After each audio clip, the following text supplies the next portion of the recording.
আসসালামু আলাইকুম এভরিওয়ান, কেমন আছেন আপনারা? আপনাদের মাঝে আমি একটা জিনিস শেয়ার করব। যারা কৃষক ভাইয়েরা আছে তারা এই ভিডিওটি মনোযোগ দিয়ে দেখবেন।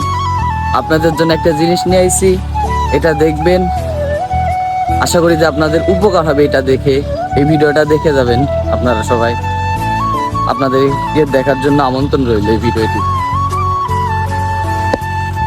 ইতিমধ্যে দেখতে পারছি যে আমাদের সামনে একটা মিনি পাওয়ার টিলার রয়েছে, সেটা দিয়ে ভুঁই চষা হচ্ছে। সেটাতে কেমন ভুঁই চষা হয় আপনাদেরকে দেখাবো, আপনারা দেখতে থাকুন। কেবলই মনে হয় 2 সাইড দিয়েছে, তাই মাটি একেবারে ঝরঝরে হয়ে গেছে। তাই দেখেন, আমরা লাস্ট পর্যন্ত থাকবো। লাস্ট পর্যন্ত এটা মোটামুটি সাইড দিয়ে চাষ দেবে মনে হয়। সাইডে চাষের পরে আমাদের মাটি কেমন ঝরঝরে হয় সেটা আপনাদেরকে দেখাবো। আপনারা দেখতে থাকুন শেষ পর্যন্ত ব্লগটি।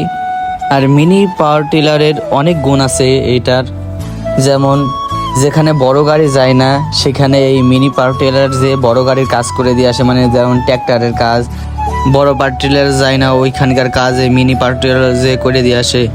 অনেক কিছুই করে। আর আগান বাগান যেখানে মনে করেন বড় টিলার বা ট্রাক যাওয়ার রাস্তা থাকে না, ওখানে এটা নিমেষেই চলে যায়। মানে অল্প কিছু পথ লাগে, যেমন আমাদের হাঁটতে যেটুকু পথ লাগে অতটুকু পথ লাগে আমাদের এই পাওয়ার টিলার নিয়ে যেতে।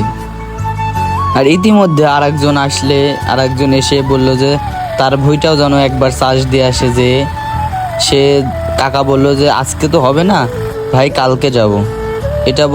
এটা বলে কাকাকে পাঠিয়ে দিল। আর দেখতে দেখতে আমাদের 3টি চাষ হয়ে গেল। দেখেন মাটি কি ঝরঝরে হয়েছে। লাস্ট পর্যন্ত আপনাকে দেখাবো 4টি চাষের ফলাফল। ওই সময় মাটি একেবারে মনে করেন ফিনিশ হয়ে যাবে। এটা হচ্ছে ভুট্টা বাগান ছিল আগে, ওটাতেই চষছে। ইতিমধ্যে আমাদের 4টি চাষ পরিপূর্ণ হয়েছে। দেখেন আপনারা গাইস, মাটিটি কত ঝরঝরে হয়েছে। আর আপনাদেরকে দেখাবো আমি যে কত পরিমাণ গভীর হয়েছে চাষ দিয়ে, ওটাও আপনাদেরকে আমি পরীক্ষা করে দেখাবো। এখন কাকার ভুঁই চষা শেষ হয়ে গেছে।